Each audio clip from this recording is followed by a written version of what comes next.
Welcome to SCN news bulletin. ముందుగా headlines. అంగరంగ వైభవంగా అయోధ్య ధ్వజారోహణం, కాషాయ పతాకాన్ని ఎగురవేసిన ప్రధాని మోదీ.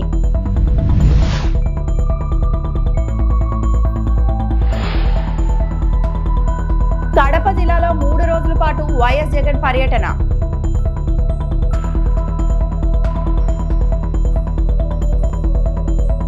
ఉత్తరప్రదేశ్లో ప్రసిద్ధ పుణ్యక్షేత్రం అయోధ్యలో అద్భుత ఘట్టం ఆవిష్కృతమైంది.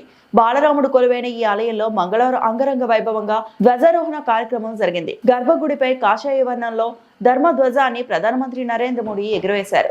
ఈ కార్యక్రమంలో RSS అధినేత మోహన్ భాగవత్, యూపీ గవర్నర్ ఆనందీబెన్ పటేల్, రాష్ట్ర ముఖ్యమంత్రి యోగి ఆదిత్యనాథ్ తదితర ప్రముఖులు పాల్గొన్నారు. అంతకుముందు ప్రధాని మోదీ గర్భగుడిలో బాలరాముడికి హారతి ఇచ్చి ప్రత్యేక పూజలు చేశారు.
ఈ రోజు నుంచి 3 రోజుల పాటు కడప జిల్లాలో మాజీ సీఎం వైసీపీ అధ్యక్షుడు వైఎస్ జగన్ పర్యటించనున్నారు. తన సొంత నియోజకవర్గమైన పులివెందుల్లో 3 రోజులు ఉండనున్నారు. ఇవాళ మధ్యాహ్నం బెంగళూరు నుంచి నేరుగా పులివెందులకు జగన్ చేరుకోనున్నారు. సాయంత్రం 4 గంటల నుంచి 7 గంటల వరకు క్యాంపు కార్యాలయంలో ప్రజా దర్బార్ నిర్వహించనున్నారు.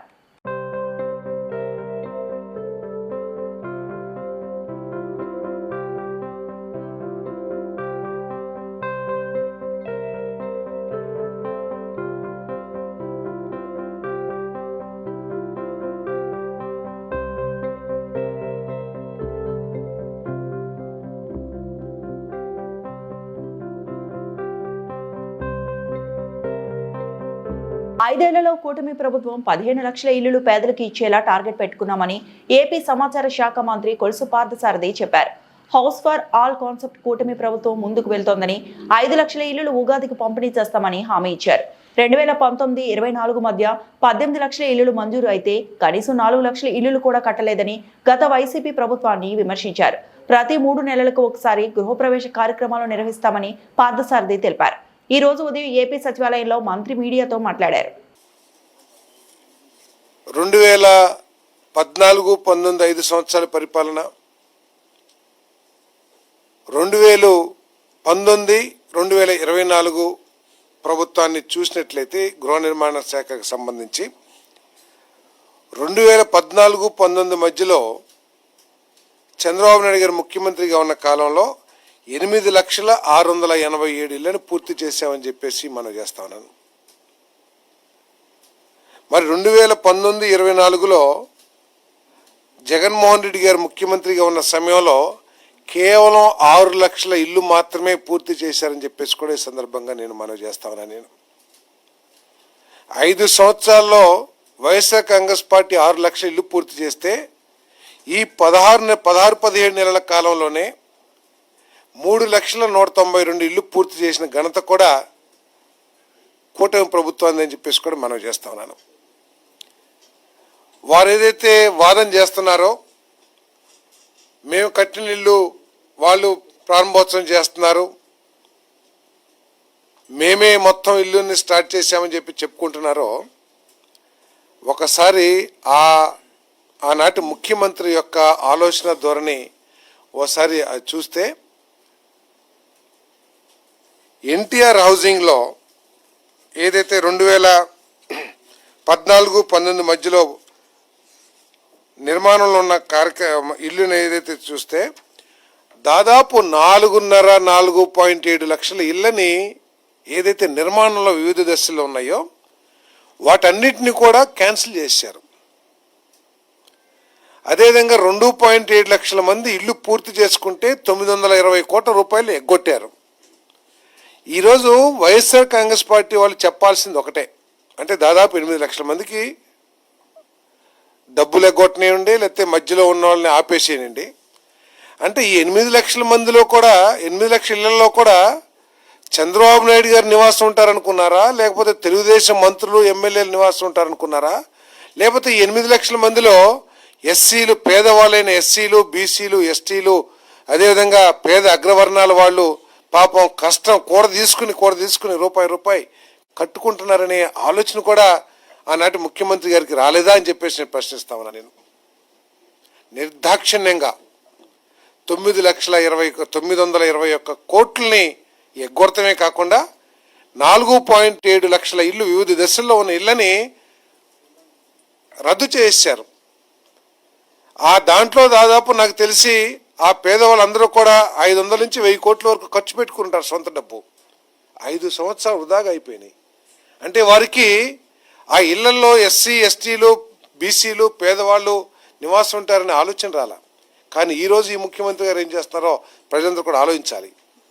18,61,000 ఇల్లు కంప్లీట్ అయితే శాంక్షన్ చేస్తే 1924లో వాళ్ళు కంప్లీట్ చేసింది కేవలం 6.7 లక్షలు, 6.5 లక్షల ఇల్లు మాత్రమే పూర్తి చేశారు.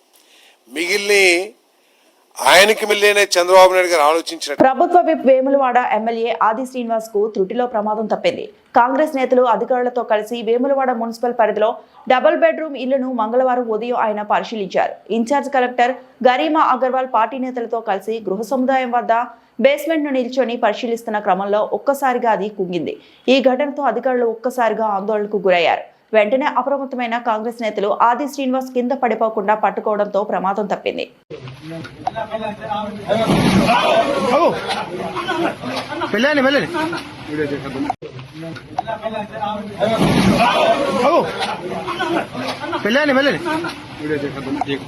వైఎస్ జగన్ పాలనలో వైద్య కళాశాలలు నిర్మించాలనే నిర్ణయం తీసుకున్నారు. నేడు చంద్రబాబు వచ్చిన తర్వాత వాటిని ప్రైవేటీకరణిస్తున్నారు.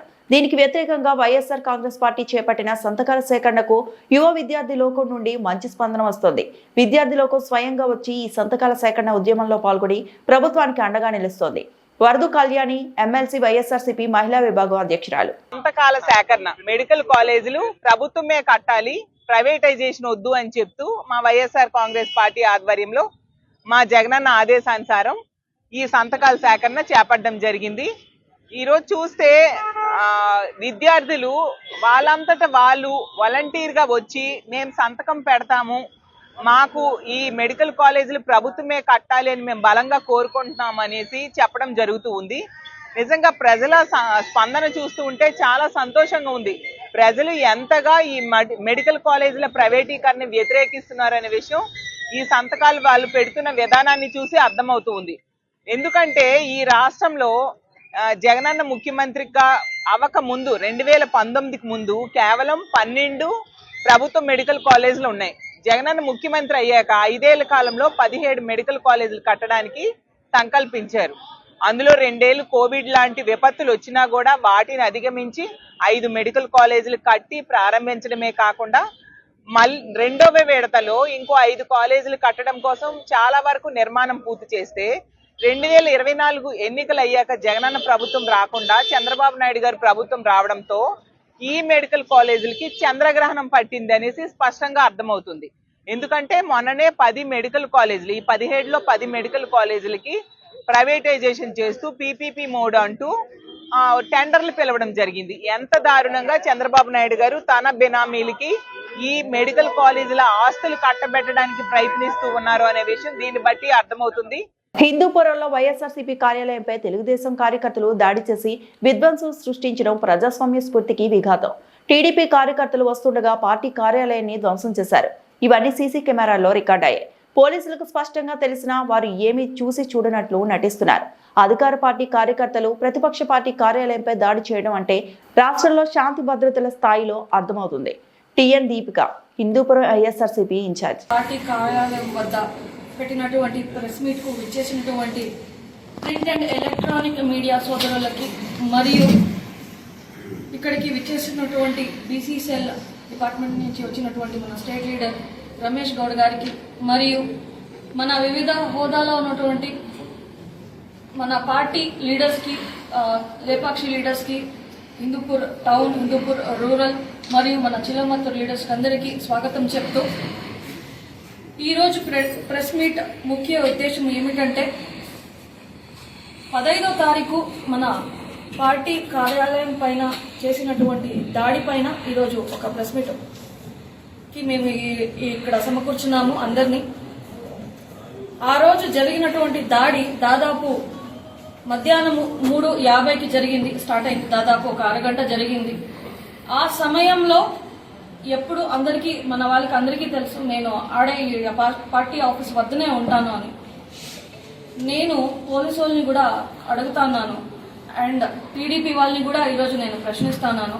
ఒక ఆడ మనిషి ఉందని కూడా మీరు చూడకుండా మీ పార్టీ కార్యకర్తలు, సోకాల్డ్ మండల్ కన్వీనర్స్ ఎవరైతే మీ పక్క ఉన్నారో వాళ్ళు మరియు మిగతా మీ పార్టీ కార్యకర్తల్ని ఎలా పంపిస్తారో అని నేను ఈరోజు ప్రశ్నిస్తా ఉన్నాను. వాళ్ళు వచ్చిన వెంటనే సీసీటీవీ రికార్డింగ్స్ అందరి దగ్గర ఉన్నాయి. ఇప్పటికే అన్ని మొబైల్ సర్క్యులేట్ అవుతున్నాయి అన్ని సోషల్ ప్లాట్ఫామ్స్ లో. మీరు చూస్తే గాన వాళ్ళు వచ్చి మాట్లాడిన ప్రసక్తే లేదు ఆడ. ఇది వాస్తవము, సీసీటీవీ రికార్డింగ్ ఉంది. దయచేసి అందరూ చూసుకోవాల్సిందిగా నేను కోరుతాను. మాట్లాడి మన వాళ్ళు రెచ్చిగొట్టినారు అని కాదు, వాళ్ళు వస్తానే అటాక్ అనేది చేసినారు. ఆ యుగంధర్ అనే పిల్లోడు వచ్చిన వెంటనే కట్టెలు ఎత్తుకొని ఏదైతే గ్లాస్ డోర్ ఉందో దాన్ని తన్ని పగలగొట్టిన దృశ్యాలు ఆ సీసీటీవీ రికార్డింగ్స్ లో ఉన్నాయి. దయచేసి అందరూ దీన్ని గమనియాలని నేను కోరుకుంటున్నాను. ఇది అయిన తర్వాత చాలా మంది మన వాళ్ళు బయట ఉంటే ఒక 5-6 మంది టీడీపీ కార్యకర్తలు ఎవరైతే ఉన్నారో వాళ్ళని అక్కడ ఆపుతూ వాళ్ళపైన దాడి చేసినటువంటి దృశ్యాలు కూడా సీసీటీవీలో ఉన్నాయి. ఇదే కాకుండా ఒక 5-6 మంది లోపలికి వచ్చి ఏది దొరికితే లోపల స్టీల్ చైర్స్ కానీ మరియు ప్లాస్టిక్ చైర్స్ మరియు ఒక పెద్ద వాజ్ ఉంది మరియు ఫ్లాస్క్ అలాంటివన్నీ ఏమి దొరికితే లోపల దాన్ని చేతిలో పట్టుకొని దానినే మారణాయుధంగా కన్వర్ట్ చేసుకొని వాళ్ళు ఏదైతే ఉందో మన గాజు గ్లాస్ దానిపైన దాడులు చేస్తున్నటువంటి దృశ్యాలు మేము చూడవచ్చు. ఇది పరిస్థితి. ఇది విన్న తర్వాత, ఇది సీసీటీవీ రికార్డింగ్స్ చూసిన తర్వాత ఒకటే ప్రశ్న అడుగుతున్నాను. మన వాళ్ళు అడ్డుకుంటే వాళ్ళపైన ఎందుకు మీరు అటెంప్ట్ మర్డర్ కేసు పెట్టినారు?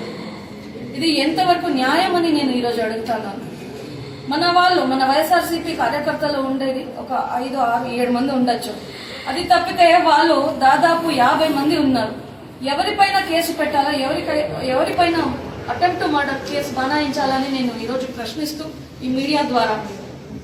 అదే కాకుండా మన వైఎస్ఆర్సీపీ పార్టీ గొంతు ఎత్తితే వాళ్ళపైన కేసు పెట్టి, ఎవరైతే గొంతు ఎత్తుతారో వాళ్ళపైన కేసులు బనాయించి వాళ్ళ గొంతుని ఈరోజు నొక్కేస్తున్నారు. ఎందుకు ఈ దౌర్జన్యం, ఎందుకు ఈ రెడ్ బుక్ రాజ్యాంగం నడుపుతున్నారు ఈ హిందూపూర్లోని నేను అడుగుతున్నాను.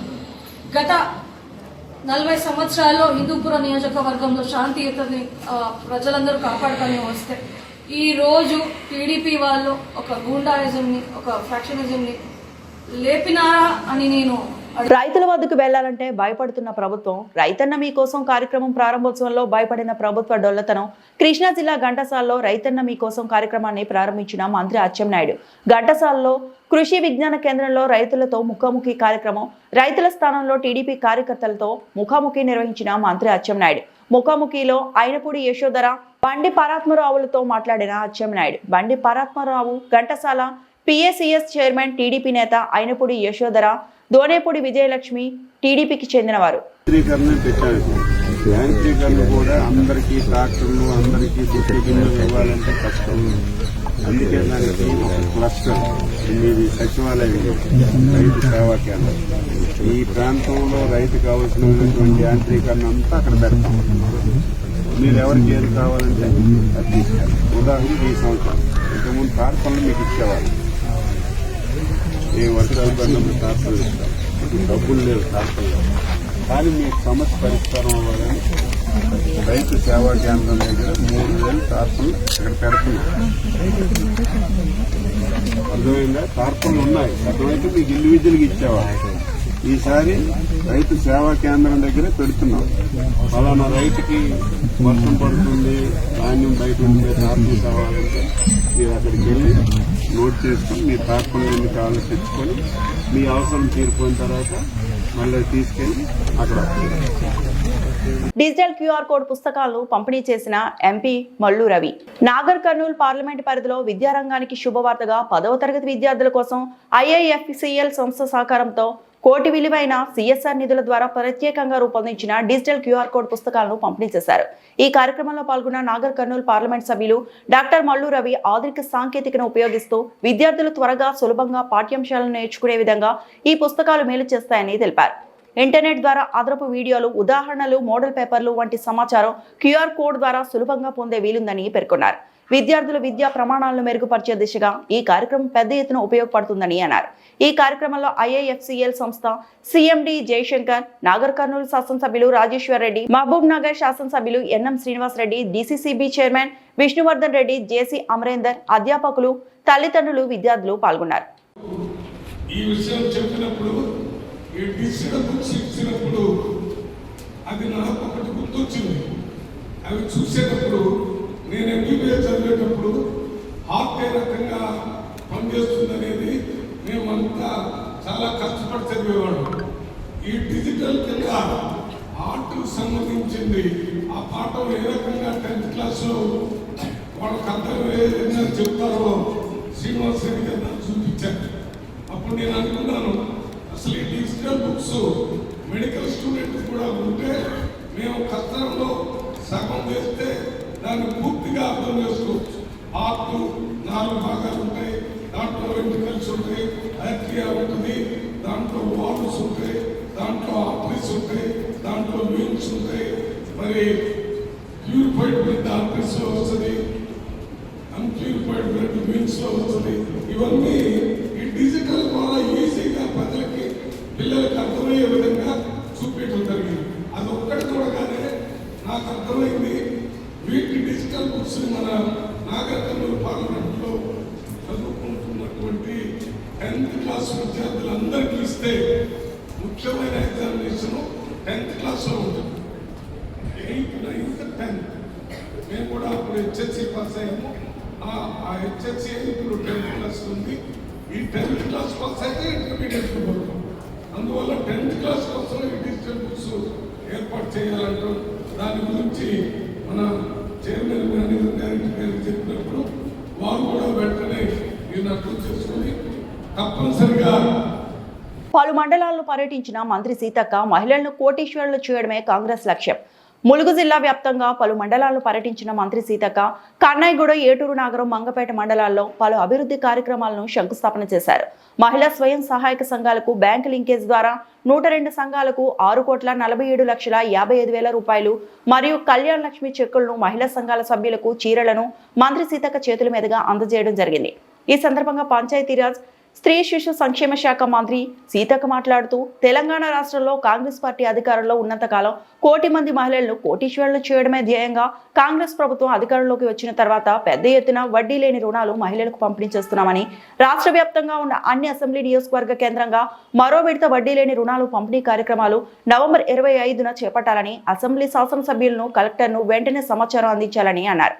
ఈ కార్యక్రమానికి జిల్లా collector Diwakar, TS market committee chairman Rega Kalyani, DRDO Srinivasarao, అధికారులు, తహసీల్దార్, ఎంపీడీఓ, సంబంధిత అధికారులు, మహిళా సంఘాల సభ్యులు తదితరులు పాల్గొన్నారు. పాలైతే ఇంకా బాగుంటది. అందుకని మేము ఒకటి ఏమంటారు దాన్ని డైరీ గేదెలది కూడా పెద్ద 60-70 కోట్లు అయితే అంట, దాన్ని కూడా పెట్టాలని మన మహిళా సంఘాలకు ఇవ్వాలని ఆలోచన చేస్తా ఉన్నాం. ఇప్పటికీ ఇందిరా మహిళా శక్తి సంఘాలు, ఇందిరా మహిళా శక్తి క్యాంటీన్లు పెట్టిస్తాము. ఇక్కడ కూడా మనలు ఊర్ల నుంచి వస్తారు మండల హెడ్ క్వార్టర్కి. ఏదో ప్రైవేట్ కాడికి పోకుండా ఇది పోతే ఇది అమ్మ చేతి వంట అని పేరు రాసిరు అనుకోండి. అట్లా ఇప్పుడు మన జిల్లా కలెక్టర్ దగ్గర ఉంది, మన హాస్పిటల్ కాడ ఉంది, అది మన ఐటీడీఎఫ్ ఆఫీస్లో వెనక సైడ్ ఉంది. అట్లా మండలాలలో కూడా ఖచ్చితంగా మంచి రద్దీ ఉండే ఏరియాలలో ఒక సంస్థకు, ఒక సంఘానికి ఇందిరా మహిళా శక్తి క్యాంటీన్ అలా ఫుడ్ కానీ, అప్పాలు కానీ, ఏమన్నా స్నాక్స్ కానీ దొరికేది పెట్టిస్తే మనలందరికీ అలవాటే, రోజు ఒకరు 2 కూర్చుంటారు, డబ్బులు వస్తాయి. అట్లా మనం పెట్రోల్ బంకులు ఇస్తే నెలకు 2 లక్షలు, అన్ని ఖర్చులు పోగా ఆ సమైక్య వాళ్ళకు 2 లక్షలు వస్తున్నాయని మొన్న సీఎం గారు వీడియో కాన్ఫరెన్స్ పెడితే చీరలు పంచే రోజు చెప్పడం జరిగింది. అట్లా మనం తీసుకున్న డబ్బులు వేరే దానికి ఖర్చు పెట్టుకోవడం కాకుండా తప్పదు, ఒక్కొక్కసారి పెట్టుకుంటాం. కానీ వేరే దానికి ఖర్చు పెట్టుకున్నప్పుడు మళ్ళీ నువ్వు అప్పు కట్టాలన్నా నీకు కష్టమవుతుంది. నువ్వు ఏదైనా పంట మీదనైనా పెట్టు, లేదా ఏదైనా బిజినెస్ మీదనైనా పెట్టు, ఏదైనా షాపు పెట్టుకోండి. దాని మీద ఇప్పుడు 10,000 అప్పు తీసుకుంటే 20,000 లాభం వచ్చేటట్టుగా చూసుకుంటే అప్పు పోను మళ్ళీ 5,000, 10,000 మన చేతిలో మిగులుతాయి. అట్లా చేసుకోవడం అనేది ఇంపార్టెంట్ అని నేను తెలియజేస్తా ఉన్నాను. అదే కాకుండా అడుకొని మింగేసారు, మహిళలను బయటికి రానియాలి. ఇలా మహిళలకు ఫ్రీ బస్ పెడితే గొడవలు పెట్టిస్తారు, మహిళలకు లోన్లు ఇస్తే గొడవలు పెట్టిస్తారు, మహిళలకు చీరలు పంచితే గొడవలు పెడతారు, మహిళలను బాగు చేస్తా అంటే ఎక్కిరిస్తారు. ఇది పద్ధతి కాదు. ఎందుకంటే మీ ఇంట్లో ఆడకూతురు కూడా మీరు ఓర్వలేకపోయారు, బయట ఆడకూతురు మీరు ఊరుతారా? మాకు తెలుసు మీ పిల్లల మెంటాలిటీ ఎట్లుంటుంది. ఆడవాళ్ళని అణచివేసే స్వభావం నుంచి వచ్చినటువంటి వాళ్ళు బీఆర్ఎస్ పార్టీ, మరి ఆ కుటుంబం కాబట్టి అది కాదు. మా మహిళలు సమానంగా ఆకాశం కలర్ చీరలు ఇస్తా ఉన్నాం. ఆకాశమే అద్దుగా ఎదగాలి. ఆకాశంలో సగభాగం ఉన్నటువంటి మహిళలు అన్ని రంగాల్లో ముందుకు రావాలి. ఒక ఇంట్లో ముందుకు ఆడవాళ్ళు సంతోషంగా ఉంటే ఆ ఇల్లు మొత్తం సంతోషంగా ఉంటుంది, పిల్లలు సంతోషంగా ఉంటారు, భర్త సంతోషంగా ఉంటారు. తద్వారా ఆ కుటుంబం బాగుంటుందనే కాన్సెప్ట్ తోటి ముఖ్యమంత్రి గారు పనిచేస్తూ ఉన్నారు. బస్సు ఫ్రీగా పెట్టుడే కాదు, బస్సును ఓనర్లను చేసి ఇవాళ మంగపేట మండలానికి కానీ, ఏటూ నాగారం కానీ, కన్నాయిగూడెం కానీ ఇట్లా మండల సమైక్యలకు బస్సులు కొనిచ్చినాం. ఆ బస్సు మళ్ళా ట్రాన్స్పోర్ట్ వాళ్ళకే అద్దెకు పెట్టుకుంటే మన పొన్నం ప్రభాకర్ గౌడ్ గారు వారి డిపార్ట్మెంట్ నుంచి నెలకు 70,000 బస్సు పెట్టినటువంటి మండల సమైక్యకు కూడా మేము యాడ్ చేస్తున్నాం. సో మేము ఒక క్రమ పద్ధతిలో మహిళల్ని ముందుకు తీసుకుపోతున్నాం. ఖచ్చితంగా మేము ఒక సంకల్పం పెట్టుకున్నాం, ఇంట్లో ఆడకూతురు సంతోషంగా ఉండాలి, 1 కోటి మందిని మహిళలు సంఘాలలో చేర్పియాలి, 1 కోటి చీరల పంపకం కోటీశ్వరులను చేయాలని లక్ష్యంగా పెట్టుకున్నాం. అదైతే తప్పు కాదు కదా, మేము కలగంటున్నాం. దానికి కావాల్సిన పనులన్నీ కూడా ఒక్కొక్కటి వాళ్ళకి సపోర్ట్ చేస్తున్నాం. ఎట్లా 1 కోటి మంది సంఘాలలో చేరడానికి, కోటీశ్వరులు కావడానికి. కాబట్టి దీన్ని అది ఒక కుటిల ఎత్తుగడలతోటి, కుటిల నీతితో చూస్తున్నాం. 15వ వార్డు కార్పొరేటర్ అప్పారి శ్రీవిద్య స్థానిక సమస్యలు తెలుసుకోవడం కోసం జీవీఎంసీ అధికారులతో వార్డులో పర్యటించారు. దుర్గానగర్, శెట్టిబల్జ వీధి, ఉమానగర్, రామాలయం వెనుక వీధిలో అండర్ గ్రౌండ్ డ్రైనేజీ వ్యవస్థ బాగోలేదు, కొత్తవి వేయాలి అని స్థానికులు చెప్పారు. మురుగునీటి కాలువలు, సిమెంట్ రోడ్లు మరమ్మతుల కోసం స్థానికులు కార్పొరేటర్ దృష్టికి తీసుకొచ్చారు. త్వరలోనే అన్ని సమస్యలు పరిష్కారం చేస్తాను అని కార్పొరేటర్ శ్రీవిద్య హామీ ఇచ్చారు.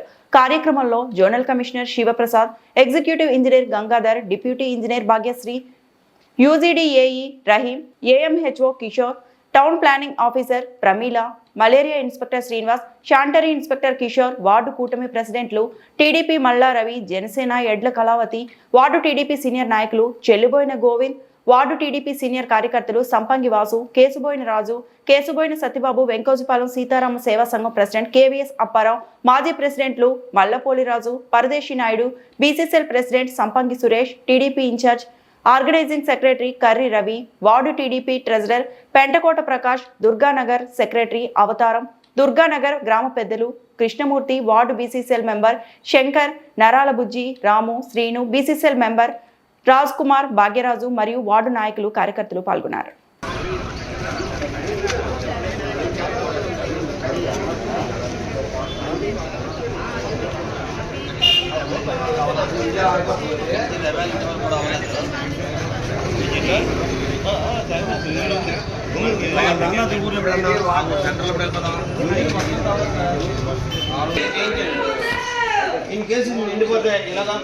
బ్రాహ్మణ సమాజాన్ని అవమానించేలా పాట పాడిన జీడి సారయ్యపై చర్యలు తీసుకోవాలని డిమాండ్. ఇటీవల జరిగిన ఒక సభలో జీడి సారయ్య అనే వ్యక్తి పాడిన ఒక పాటలోని పదాలు బ్రాహ్మణ సమాజాన్ని అవమానించే విధంగా ఉన్నాయని ఆరోపిస్తూ బ్రాహ్మణ సంఘం సభ్యులు కలెక్టర్కి మరియు సంగారెడ్డి జిల్లా ఎస్పీకి వినతి పత్రం సమర్పించారు. సంఘ సభ్యుల వివరాల ప్రకారం ఆ కార్యక్రమంలో జీడి సారయ్య ఉపయోగించిన కొన్ని అసభ్యకరమైన, అవమానకరమైన పదాలు సమాజంలో కుల వివక్ష, విభేదాలను పెంచే అవకాశం ఉందని పేర్కొన్నారు. ఇలాంటి వ్యాఖ్యలు సామాజిక శాంతి, సామరస్యానికి హాని కలిగిస్తాయని, చట్టపరంగా శిక్షాపరమైనవని వారు తెలిపారు. దీంతో బ్రాహ్మణ సంఘం సభ్యులు 2 ప్రధాన డిమాండ్లు చేశారు. జీడి సారయ్యపై తక్షణమే ఎఫ్ఐఆర్ నమోదు చేసి చట్టపరమైన చర్యలు తీసుకోవాలి. భవిష్యత్తులో కుల విభేదాలు, విద్వేషాలను ప్రోత్సహించేలా ఉండే పాటలు, కార్యక్రమాలను నిరోధించేలా పర్యవేక్షణ కఠినంగా అమలు చేయాలి. ఈ ఫిర్యాదుపై సంబంధిత అధికారులు వెంటనే చర్యలు తీసుకోవాలని సంఘ సభ్యులు కోరారు. సంగారెడ్డి పట్టణం లోపల అయితే బ్రాహ్మణ సంఘం మండల తరఫున, అదేవిధంగా విశ్వ హిందూ పరిషత్ సంగారెడ్డి జిల్లా తరఫున కలెక్టర్ గారికి ఒక వినతి పత్రం ఇవ్వడం జరిగింది. విషయము సనాతన హిందూ ధర్మం పైన దాడి చేసేటువంటి శక్తులని కఠినంగా శిక్షించాలని చెప్పేసి కోరుకోవడం జరిగింది. ఏదైతే సనాతన హిందూ ధర్మాన్ని మార్గదర్శనం చేస్తారో ఎవరైతే బ్రాహ్మణ సంఘాన్ని అతి దారుణంగా కించపరిచే విధంగా యూట్యూబర్ అయితే పాట గేయం రూపంలో ఎంత అంటే మాటలకు చెప్పరైనటువంటి భాష వాడుకుంటూ పాట పాడి నేను ఏదో సాధించినా అని చెప్పేసి అనుకుంటున్నాడు సారయ్య అనే వ్యక్తి. మొత్తం యావత్ హిందూ సమాజాన్ని మార్గదర్శనం చేసే బ్రాహ్మణ సమాజాన్ని అక్కడ దెబ్బతీస్తే మొత్తం సమాజం అంతా కూడా దెబ్బతీస్తున్నట్టు అనుకుంటున్నారు. కానీ ఇవాళ మొత్తం యావత్ హిందూ సమాజం మేము విశ్వ హిందూ పరిషత్ కోరుకుంటుంది ఏంటంటే, మనను మార్గదర్శనం చేసే మన గురువులను కించపరిస్తే మనం ఎప్పుడు సహించొద్దు. ఈ విషయం లోపల ప్రభుత్వానికి మేము విన్నవిస్తున్న విశ్వ హిందూ పరిషత్ తరపున వారిపైన కఠినంగా చర్య తీసుకోకపోతే రాబోయే ఒక వారం రోజులు చూస్తాము.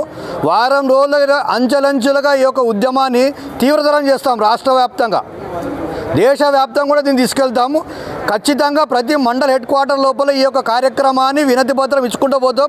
ఒకవేళ గవర్నమెంట్ స్పందించకుండా ఒకవేళ వానిపై చర్య తీసుకోకపోతే మాత్రం తీవ్రమైన కార్యక్రమం ఉంటుందని చెప్పేసి విన్నవించుకుంటున్నాం. జై శ్రీరామ్. ఈ వార్తలు ఇంతటితో సమాప్తం.